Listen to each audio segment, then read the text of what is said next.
Good morning, good afternoon, and good evening.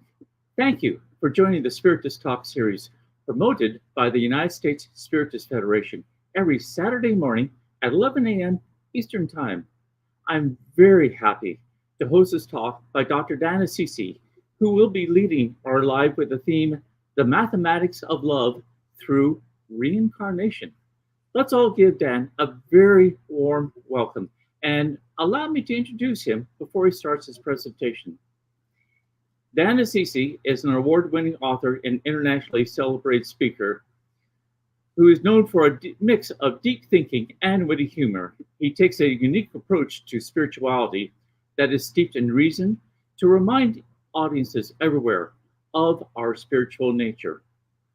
Dr. Assisi is a founding member of the Spiritist Institute and of the California Spiritist Association. You can also find him as the host of the Spiritist Conversations podcast.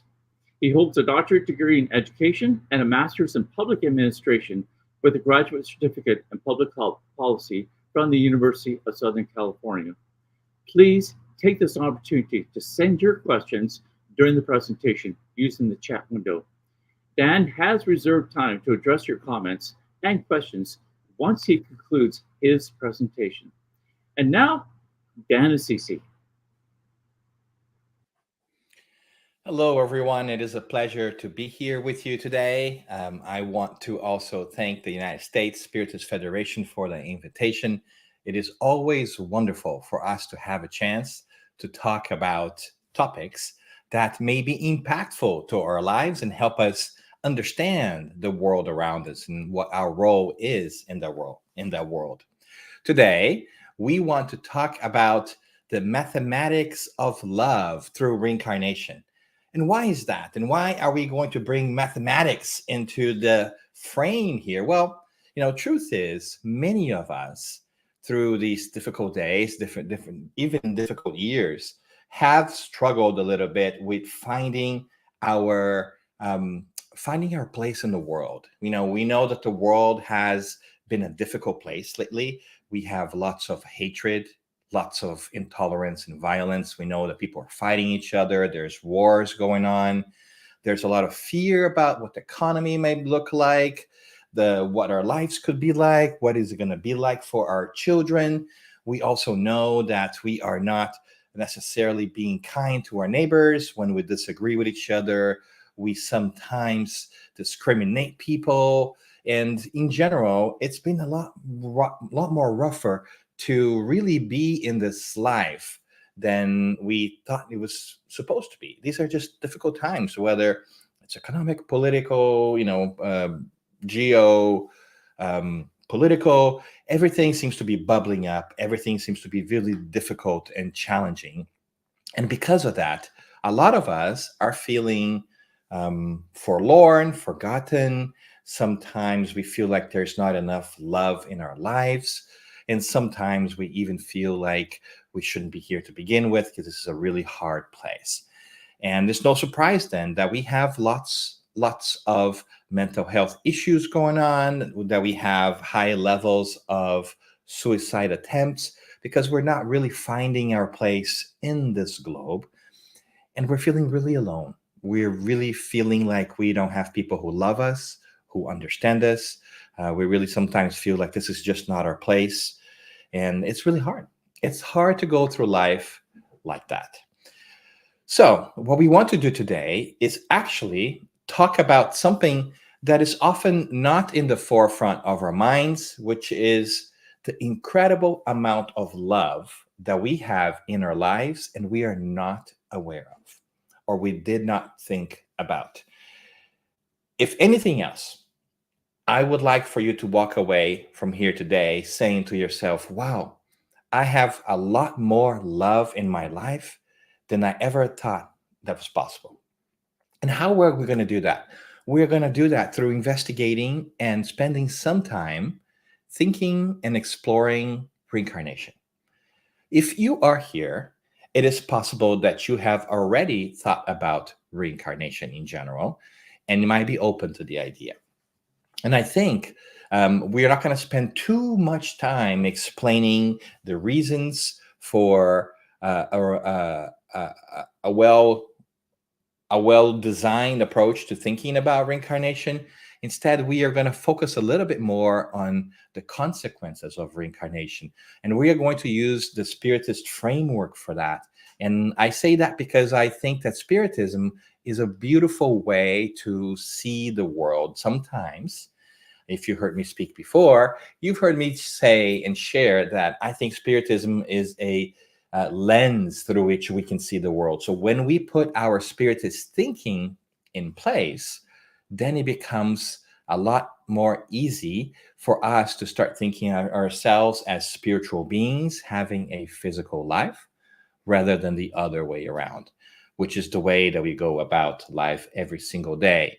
This idea that we are physical being and then we have spiritual side to us is perhaps not the best way of going about it.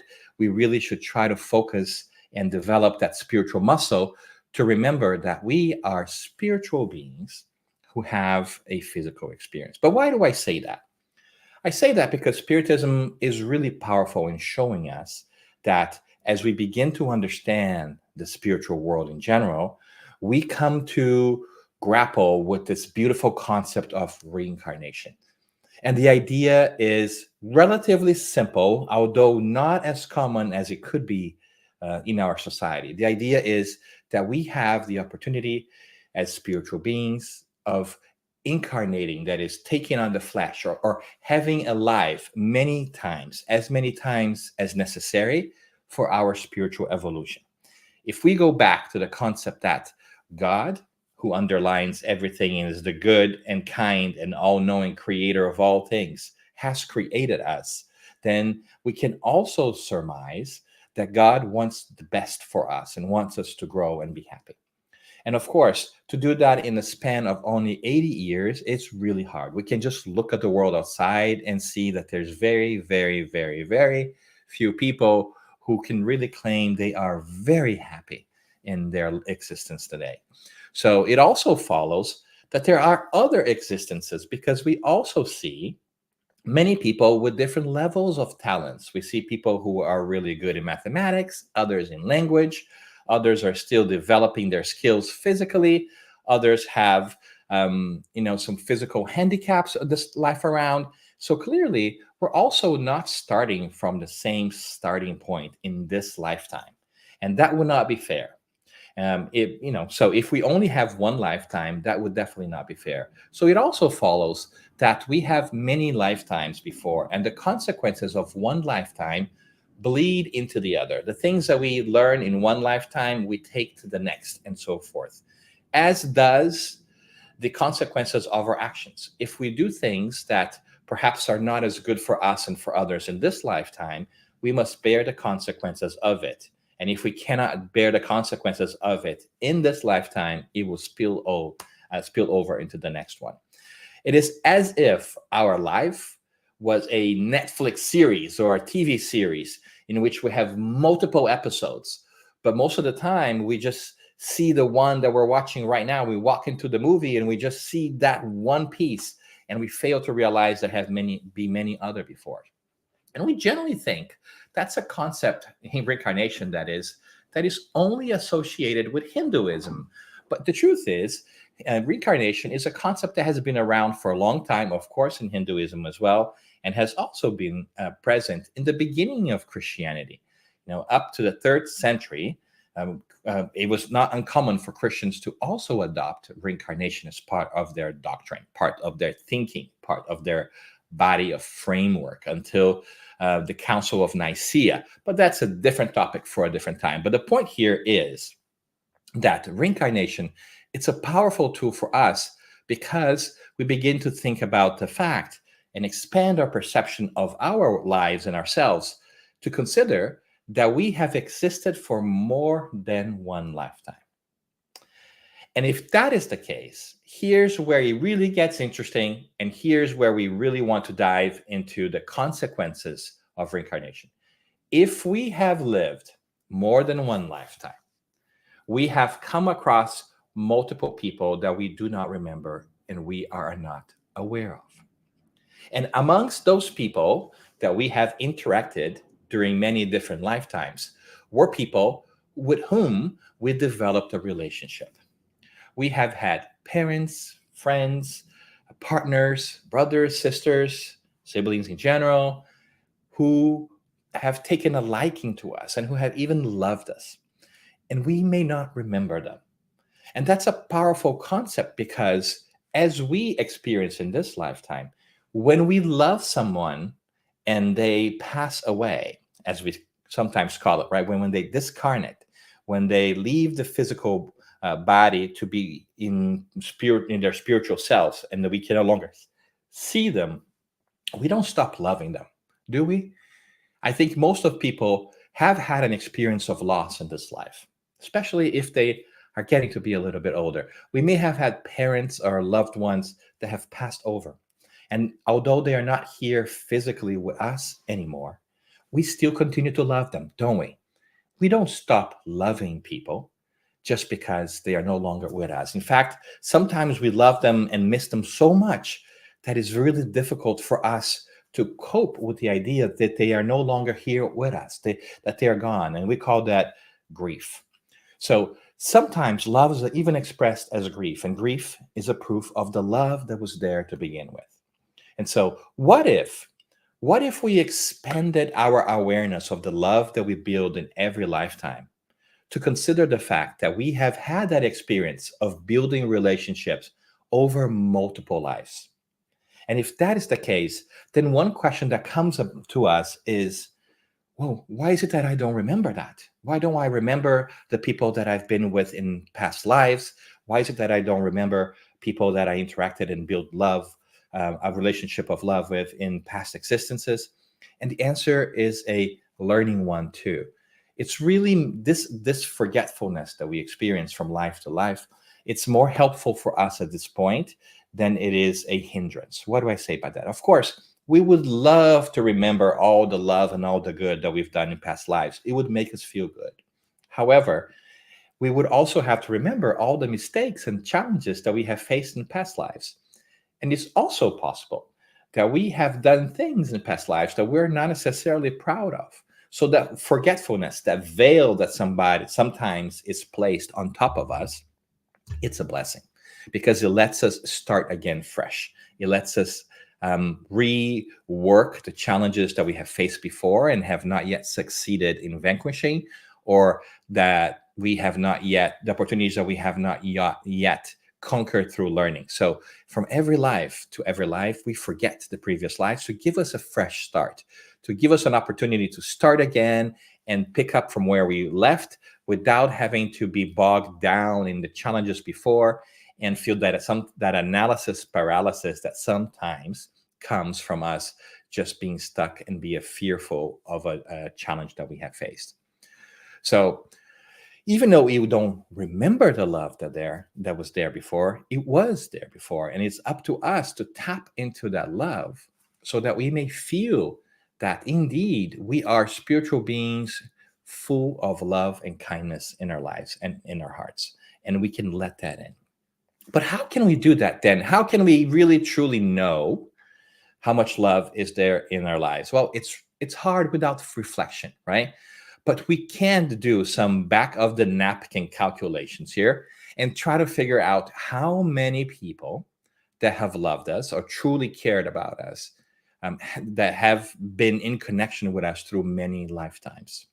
And so, should we do that? Should we just take a stance? We can take a Cartesian mode here. We can go into Kardec mode and just try to bring the different topics and different ideas together to have a sense of how much love through mathematics, through addition, simple addition and multiplication, is there in our lives. So where do we start? Well, we can simply start in the most simple and easy way. Well, let's just think about the people you love. And then the question then really becomes, how many people do you love in this lifetime? How many people do you have that is near and dear to your heart? And then let's just kind of figure it out and see if we can just, for our calculation's sake, right, take a number and say, you know what? In this lifetime, I have 4 people who I really care about or really love. And I'm just taking that number as an assumption. You can make any number out of this, but imagine that you have maybe a mother or father, maybe a sibling, and maybe a partner. And you can see that number adds up quickly, right? That's four. If you have kids, you can add kids in there, and you're past, four. But sometimes we know that we may have difficult family relationships, and sometimes we feel that our parents may not have fully loved us, or that we never met a significant other that really understood us. And so instead of saying, there have been 6, 7, 8, 9, or 10 people in this lifetime that really cared about us, let's just take a very simple number and say four. Four people in this lifetime truly love me and care for me. And that's a really great start. And that's a fact that even us forget about it, right? Sometimes in our darkest moments, in our moments of sadness, of feeling neglected and alone, we even forgot that there is a good number of people in this lifetime that care for us, even if they're not present around us physically right now. There's a lot of people who love us. So let's just do that. Let's just work through some calculations here really quick so we can start thinking about how much love there is, not only in this lifetime, but in our whole of our experience. Let's embark in a mathematical journey. Don't worry, I can tell you that we are not going to be using fancy mathematics here. I've brought my virtual calculator there, as you can see. And so we are going to be able to calculate some things together and just work through our assumptions. All right, but what are our assumptions? So let's do this, right? Well, the first assumption is that one that I told you about. Imagine that there's 4 people per lifetime that you have encountered who have deeply and unconditionally loved you. Okay, the question then becomes, all right, so if that is the case, then how many lives have we lived? And that is a mystery that to this day we're still struggling. But I'm going to make an assumption here just to make it easy for our math and say that, you know what? Let's pretend that we have incarnated, that is, we have experienced one physical lifetime every 100 years. And I stop here because it is quite possible that it has been more than that, because our life expectancy nowadays is much higher, right? So let's say that we live up to 80 years of age, and then we wait for 20 years and we come back again.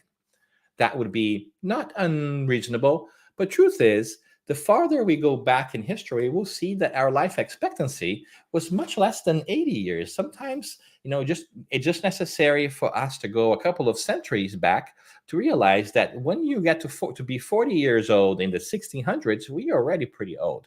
And so it's quite possible that we may have even lived more than one lifetime per century.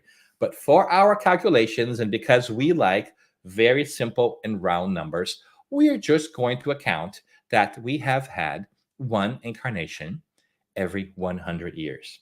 Then the next question that comes is, then how many incarnations have we lived? Great question. We are not exactly sure. That is really hard to say. And honestly, for our day-to-day life, it's not something that will tremendously change our perception of the world and how we behave.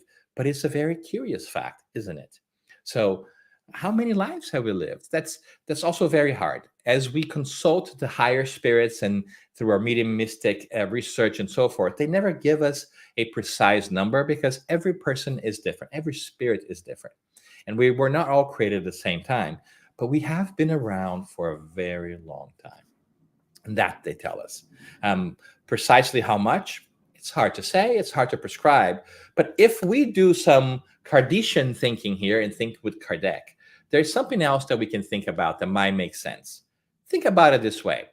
In this planet of ours, which we know is not the only inhabited planet, spiritually speaking, in the universe, we know that Homo sapiens, which is the current version of ourselves, the species of humans in this place as it is today, appeared 300,000 years ago.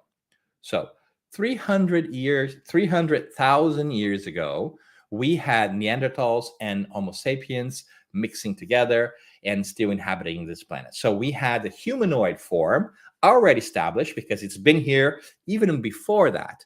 So we looked relatively similar to us, the way we are today, not a lot of difference. And so we already had humans incarnating even before that. But because we want to take a conservative approach, we're going to just say, let's just assume that Homo sapiens has been on Earth for 300,000 years. We have been basically taking this shape. We have been incarnating in these bodies for 300,000 years ago, which means that we have been building families and relationships and tribes and so forth for at the very least, 300,000 years.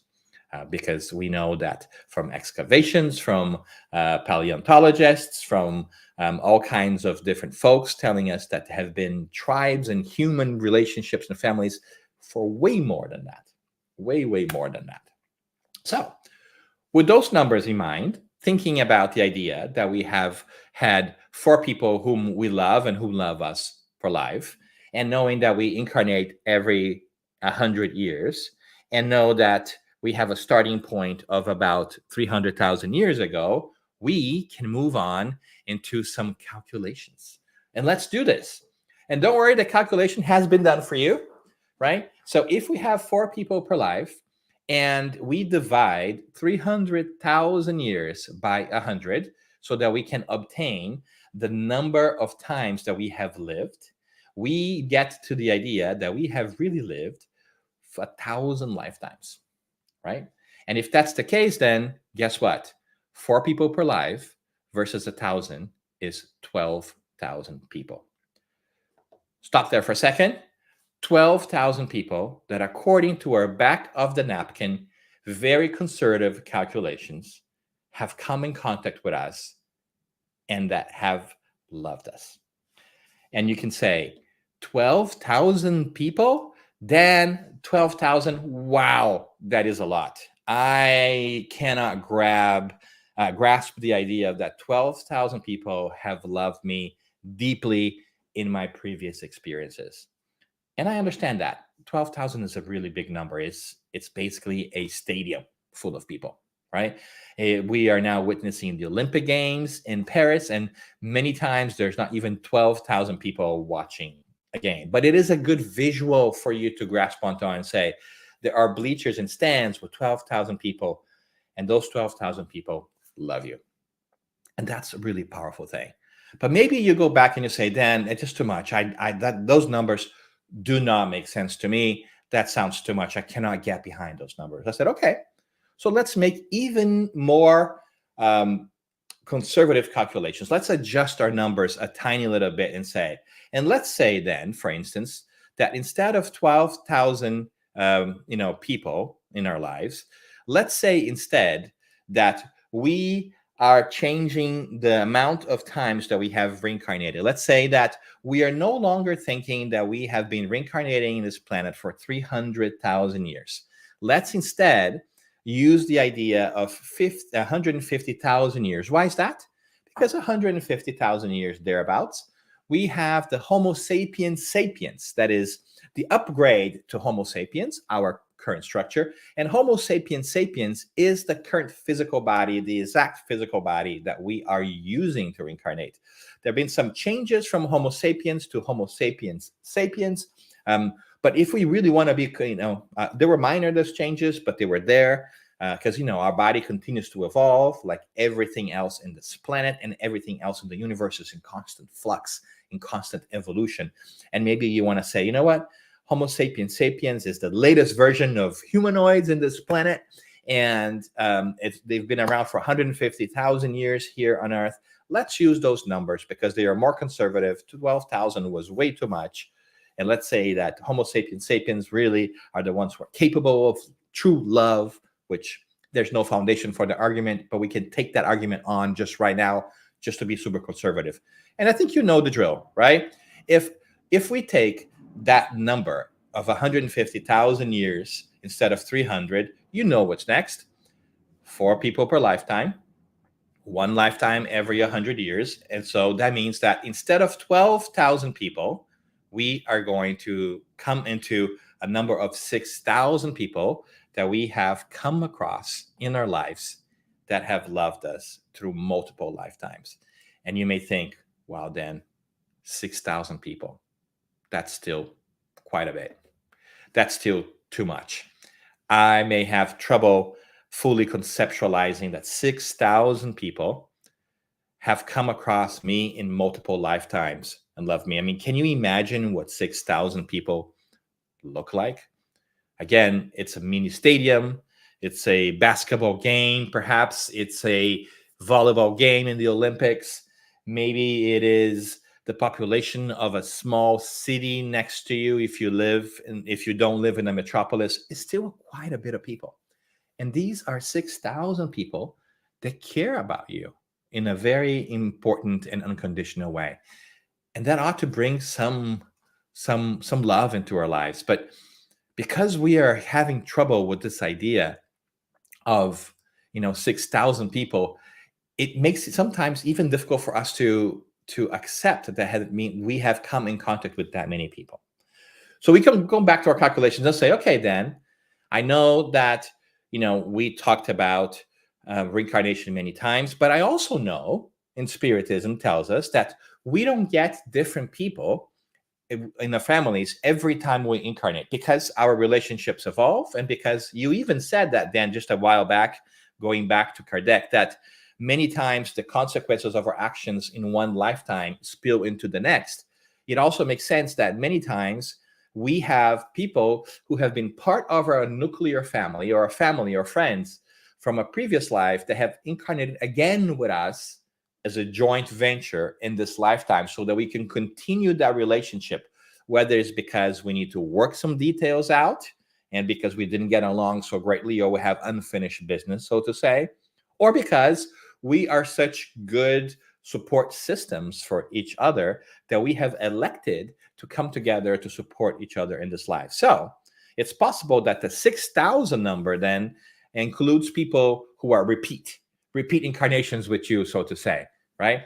So how do we calculate? Well, let's think about this. And this is what I would call affectionately the friends and family discount, right? So just think about what the friend and family discount would be as we include those numbers and get a more realistic number. Well, if we calculate a 50% repeat rate, right? That is to say, imagine that every 2 incarnations, you come back with the same, imagine that out of every 4 incarnations, you come back with the same number of friends and families that you've had in 2 previous incarnations. So imagine that only 50% of the time you are meeting new people when you incarnate. Just imagine. It's not really realistic, right? You're always meeting new people. You're always making new relationships. But if you want a more conservative number, if with a 50% repeat rate, we arrive at the number of 3,000 people. 3,000 people that you have come across that have loved us through many different lifetimes. But you're still having a tough time with that because 3,000 is a really big number. So let's go back and keep working on our friends and family discount. And imagine that instead of 50%, you say, you know what? I have to work on relationships. I know that I'm struggling with that. Let's say that 3 times out of 4, or 75% of times, I'm coming back with the same people. I am not meeting new people. Then we cut and slash that number again, and that number goes back to 1,500. And if you really want to be really conservative, we can even say, like, imagine that 90% of the time, that 9 times out of 10, you are coming back with the same number of people. Then that number becomes 600.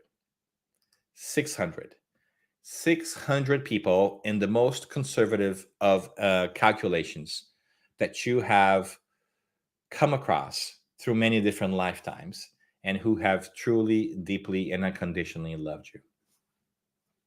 Isn't that interesting? It is a large number.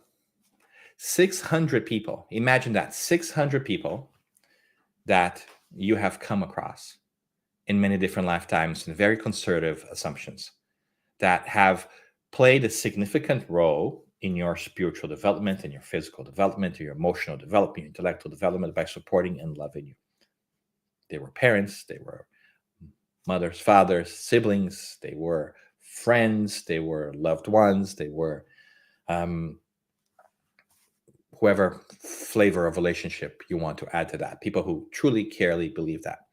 It's an army of love that you have in your corner. 600 people who are loving you right now. But you say, but Dan, I also know that we don't all reincarnate at once. And so this 600 number, it's really hard to think about, because maybe they are now incarnating in a different life and they are not really aware of our relationship because they are so stuck or focused on their current lifetimes that they're not really thinking and are aware of the love. So right now they're on standby. They are not aware that I'm here, so they might not be loving you. I said, all right, so let's calculate then. We calculated the family discount, the friends and family discount. Let's calculate now the incarnate discount. And what do I mean by that? Let's assume that half of those people that we have lived with before are currently incarnate, and half of them are in the spiritual world, because we don't all incarnate at the same time. So if we cut the number half, we go from 600 to 300. So what does that mean? It means that right now there is at least 300 people out of the many thousands of people, by the most conservative calculations we can project, of people who are loving you and cheering for you right now from the spiritual plane, who are vested in your success, who care deeply about you and that love you unconditionally.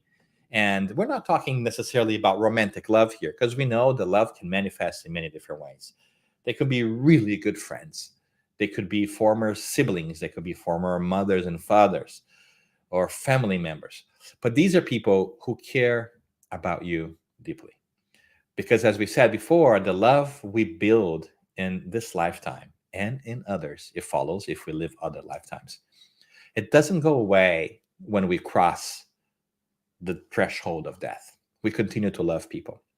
So there is an army of people. There is your own personal entourage, spiritually speaking, of 300 people at least, who at this very moment in time are cheering for your success.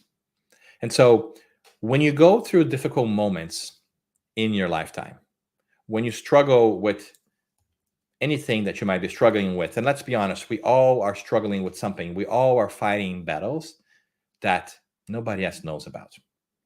And sometimes we even think that it's silly for us to share that with others, because our challenges may seem so small in relation to other people's challenges, because the world is so crazy out there. But nevertheless, they hurt us, and we suffer alone because we think that we are alone, that we don't have anybody in our corner. However, when we begin to put our spiritist glasses on and see the lens through the reincarnatory perspective that Spiritism comes to teach us about, we realize that we have lived many lifetimes. And by consequence, it means that we have built many powerful relationships over many lifetimes. Sometimes we don't even engage in thinking in anything more than that. But it also follows that if we have built relationships over many lifetimes, those relationships are still there. Much the same way that the love that we built in this lifetime is still there when we lose loved ones and when they go back to the spiritual realm. We don't stop loving them. So why is it that we forget that those who have loved us continue to love us too? If our parents, who tend to discarnate before we do in this lifetime, have crossed over, if we continue to love them, doesn't it also follow that they continue to love us? We just forget that love is there. And if we take a little bit of time just to think about the many lifetimes we have lived before, even if we can't quite put our finger in the number of them, it makes sense that we have lived many, many, many, many incarnations before. Because as we know, and we see that in the Spirit's book and the Kardashian codification and the body of knowledge that Spiritism, that we have evolved and we have not began incarnating as humans. We have been evolving for a very long time. So we have lived for thousands, if not millions of years. The exact amount of how many years we have existed prior to this incarnation that we find ourselves in remains a mystery. But it is safe to say that we have existed for more than 300,000 years. This body has been evolved for that period of time. And for us to be able to use it today, we have been in this journey for quite a bit of time.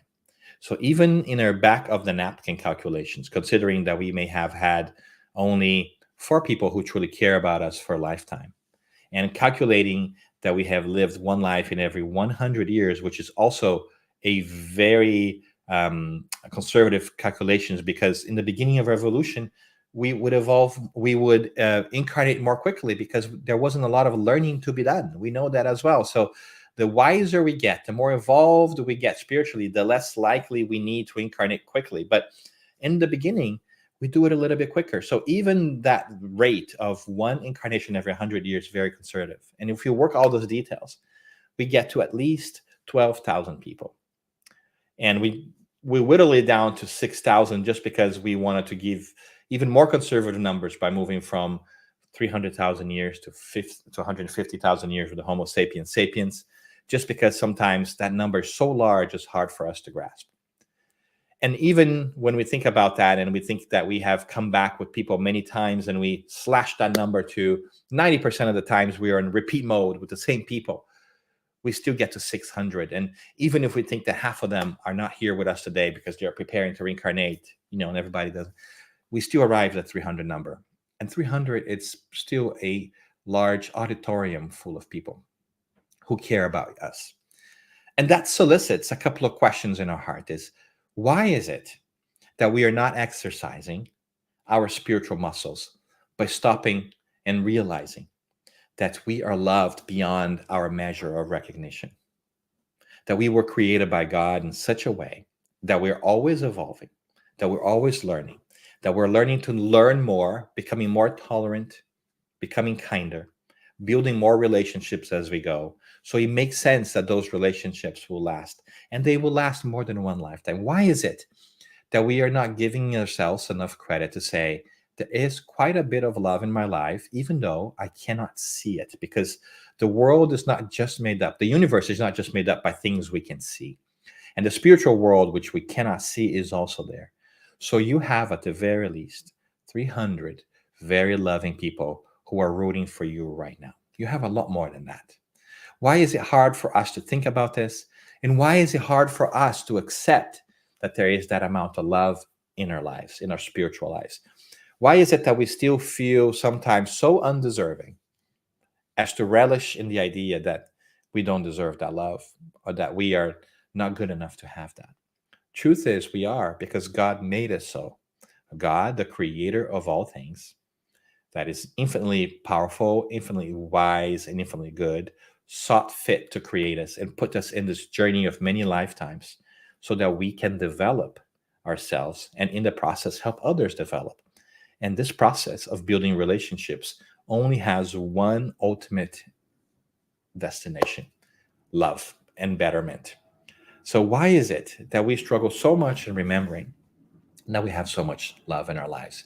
And I hope that from here, you take a moment, maybe in your daily lives, maybe when you're struggling for that love and acceptance that you feel is lacking in your life, that you take a moment to think about the fact that reincarnation shows, by consequence, that you have a lot of love in your spiritual life, that you have lived many lifetimes, and that you have many people in your corner. And here's even the greater news, that sometimes we forget to think about that, because it's also possible for us to expand our current knowledge beyond. That is the love that was in our past lives. How about the love that will be in our future lives? Because I don't know about you, but I know that I still have a lot to learn, that I still have a lot to work on. And that means I will have many more lifetimes ahead of me. And I know that in those lifetimes, I'm also going to build more relationships.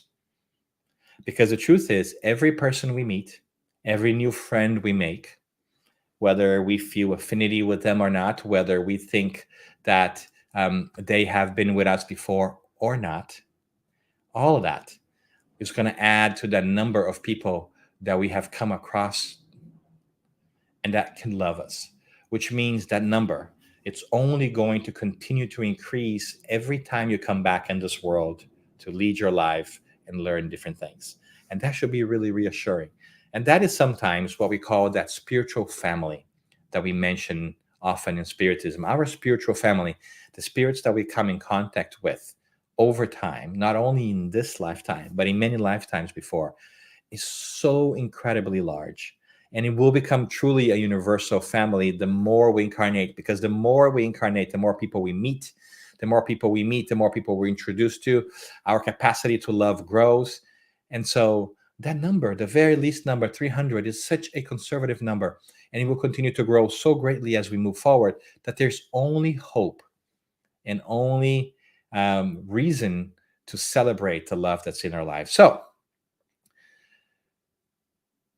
to continue to think about this, all we really want you to do is remember that.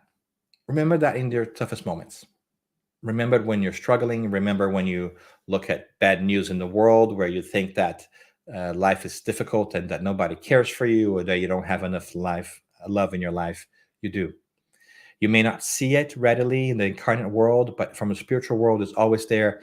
And you can always tap into that by simply stopping, meditating, praying, and open yourself to thinking about the wonderful people that have been there before. And just maybe that may help you in your life moving forward. So Spiritism helps us understand that there is a lot more love in our lives than we give credit to. There's a lot more love in our lives than we imagine. And if you are not satisfied with those numbers, work on your own numbers. These are by no way definitive numbers, but you can definitely see that there is reason for celebration. There is really reason for thankfulness, and there's really reason to continue to build great relationships and not be ahead of the world. So I hope that you walk from here today with this idea and bring that and keep that close to your vest as you navigate the toughest moments.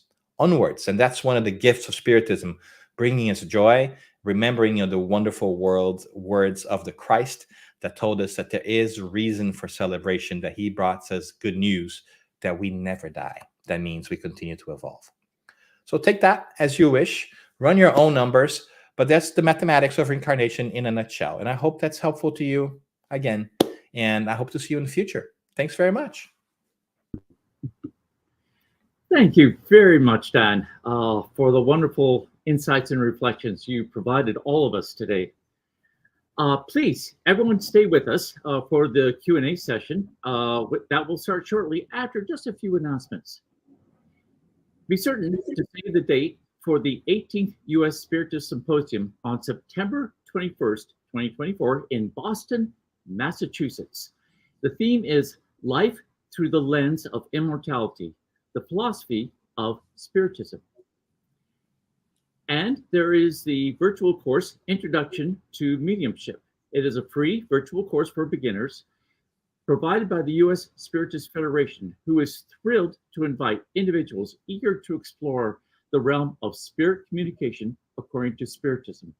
Check out the new course at learn.spiritist.us or scan the QR code on the flyer.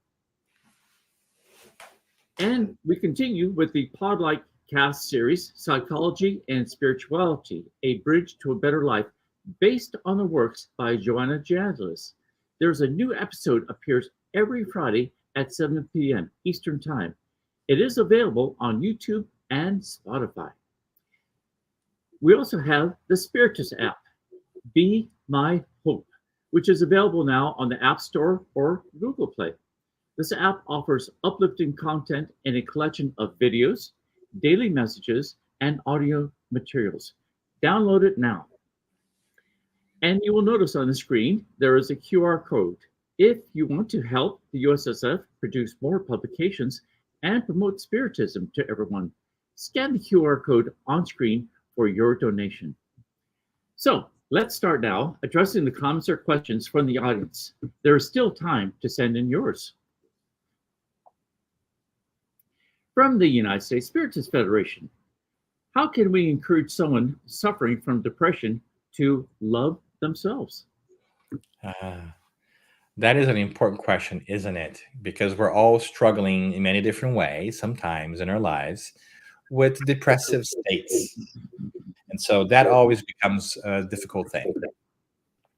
However, there are a couple of things that specialists suggest we do. And that's always great for us to remember that we have wonderful specialists in this world. I'm hearing a little bit of feedback. Do you guys hear that too? Is that okay? All right. Hopefully you can hear me okay. But it's always great for us to remember that there are specialists out there, doctors and people who are well versed in the matter, who have a trove of experiences and suggest many things. So if you're feeling in a depression, feeling that you could use a little bit of help, talk to some specialists. That's always a great idea, because they will be, professionally trained to help you regain the balance and even know that you are loved yourself. But I think that we shared with you a tool today. If you believe in reincarnation and you find reason for it to be true, intellectually speaking, it makes sense. I think emotionally speaking, it also does. And mediumship and past lives, memories of past lives, and many different things point to reincarnation being the fact of life. Then it's good to sit in that understanding that you have had many relationships before and you're loved, and that will help. Now, if you're having trouble before that, of course, professional help is always great. We can always help. We can always use a counselor, right? A psychologist, a psychiatrist, a coach, whatever helps you remember the innate beauty of yourself as a spirit. That's really important. Something else that has also been proven scientifically to help, by the way, and I think that's fascinating, is when we're feeling that we are not worthy of love and that we're struggling with depression, one wonderful, practical, and pragmatic approach that we can do to help us feel better is actually volunteer our time and effort in serving others.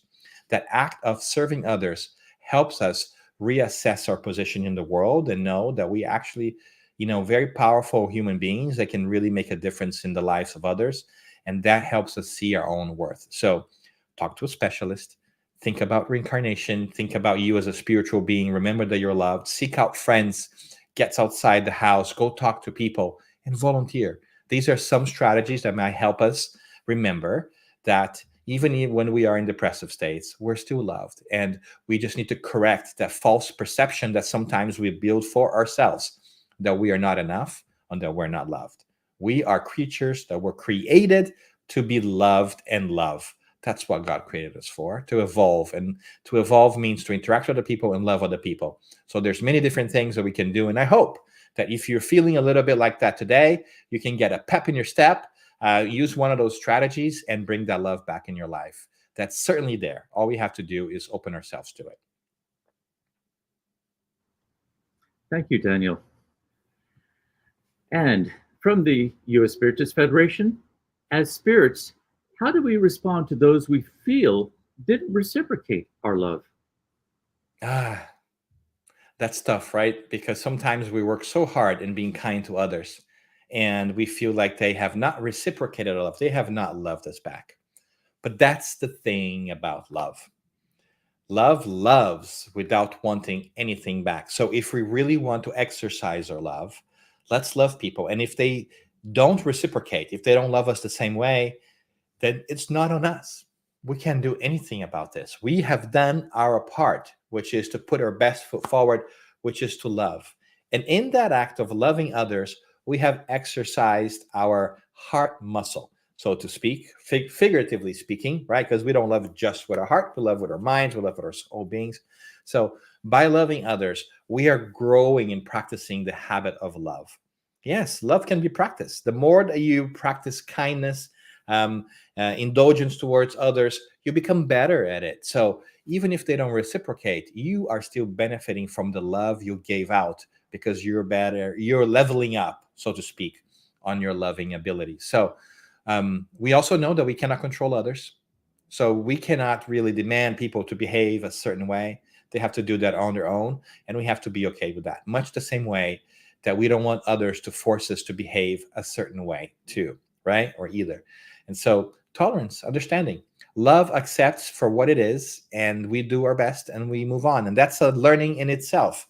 So if people are not loving you back to the extent that you think you deserve or you should be loved, or that they should love you for a variety of reasons, don't let that be a huge obstacle in your life. It's okay for you to feel bummed out about this. But remember, there are many other people, as we talked about today, who love you so very much. And even if you cannot remember who they are, they're there from a spiritual perspective. But if you dig deep enough, you also want to find people in this life that have loved you, right?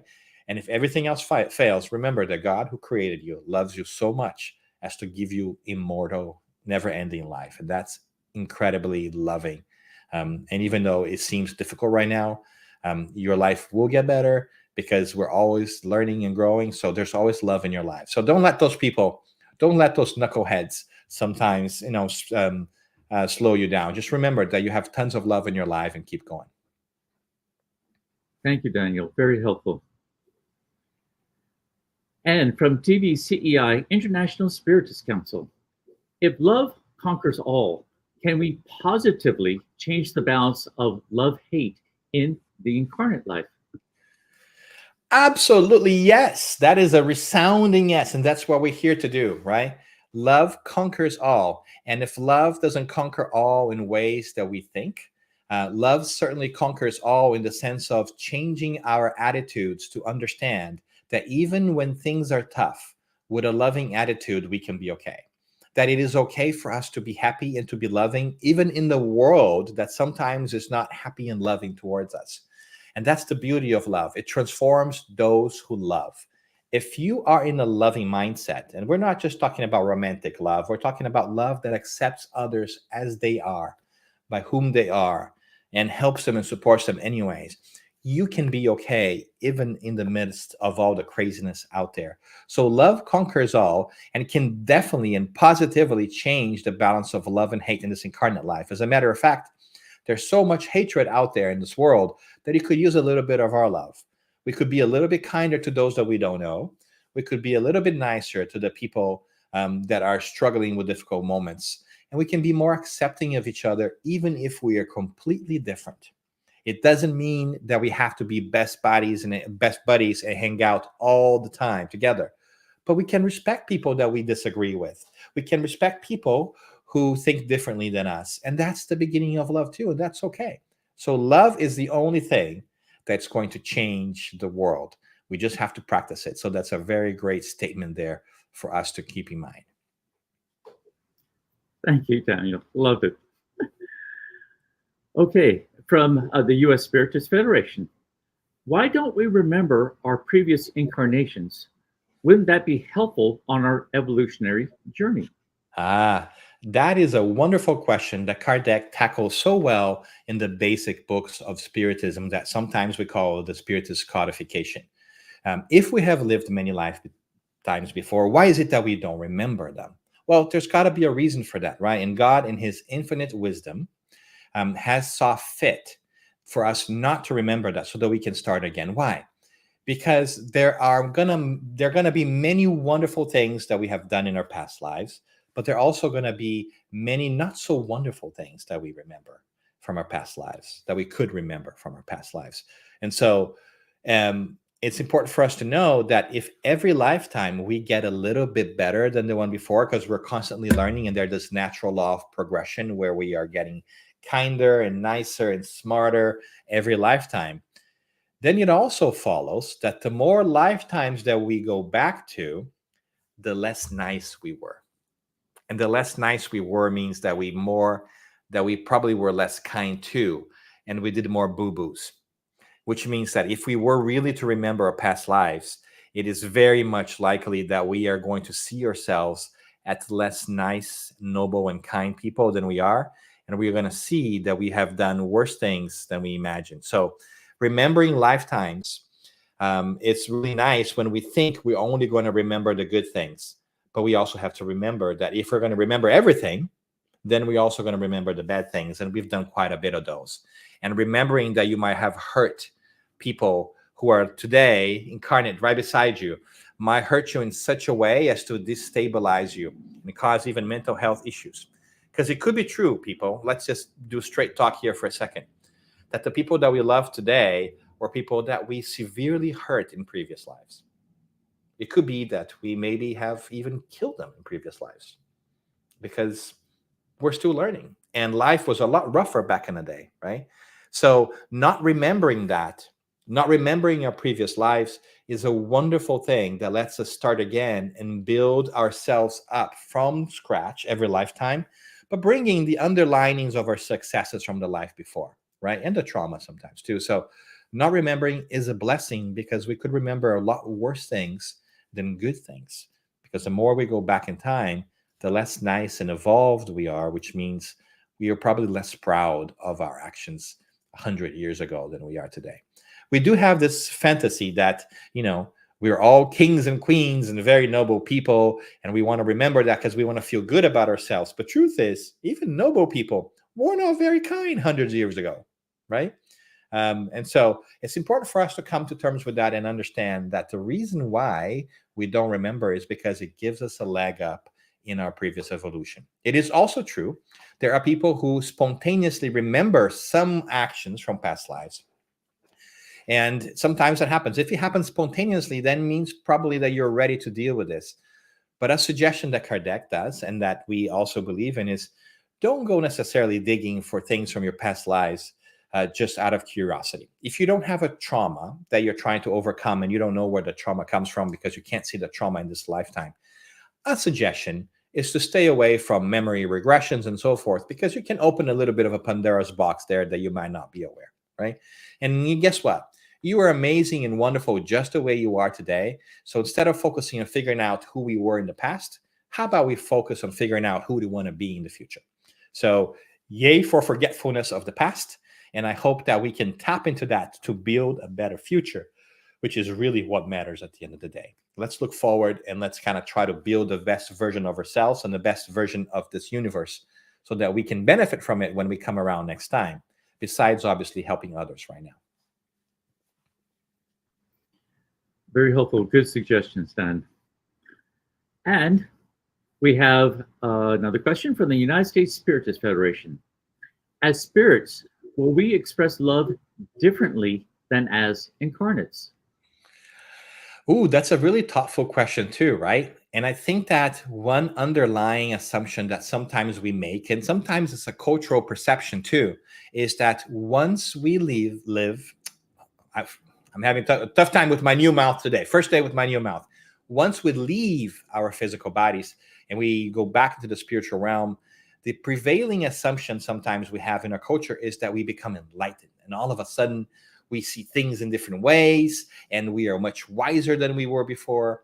And what we have been hearing from our spiritual friends through our mediumistic meetings, through the works of Kardec, and even this wonderful book that sometimes is not widely read, Heaven and Hell, is that once we pass over and leave our physical body behind, we pretty much remain the same kind of person we are on the spiritual realm. We don't immediately attain any other special kind of enlightenment.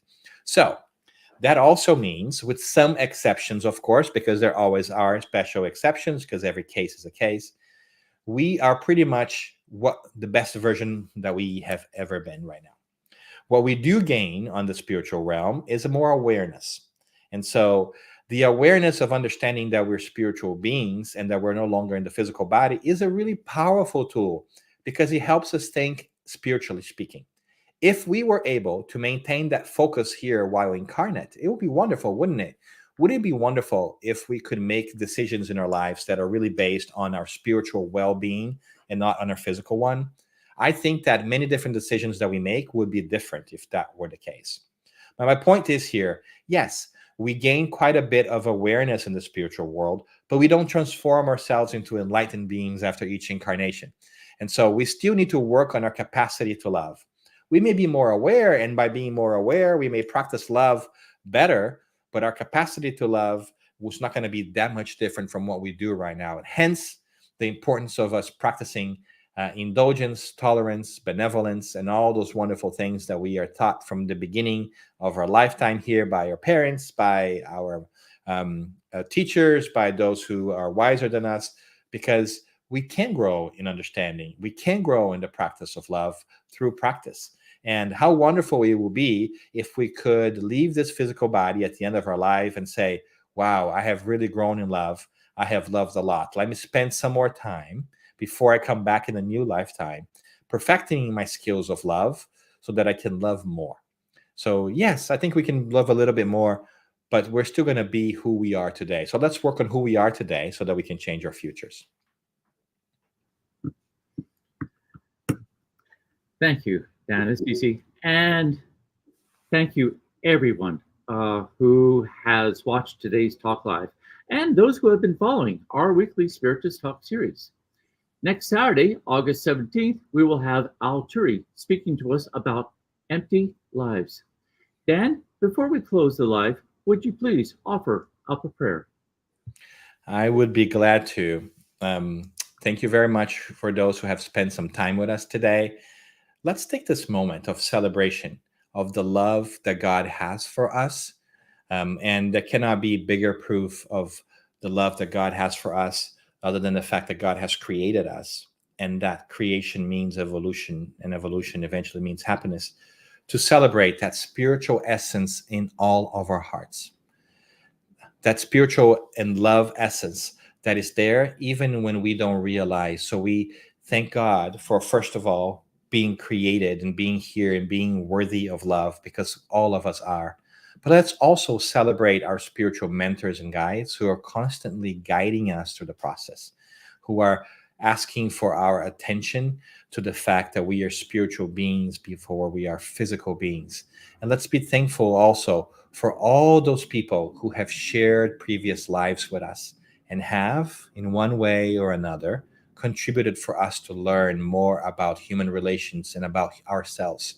So today, when we think about the mathematics of love and think about all the different lifetimes that we have had and the people we have encountered, let's ask God for the strength to continue to add to our role of relationships by being the best people we can be on our daily lives, by being kind to each other, by being tolerant of people's different opinions, and by getting to know our people around us and develop our empathy and our patience with those who are close to us, so that we may begin to practice evermore that muscle that is love in our hearts. And by doing that, be happy. So today, whatever it is that we are, let's celebrate that we have a love in our lives way more than we imagine.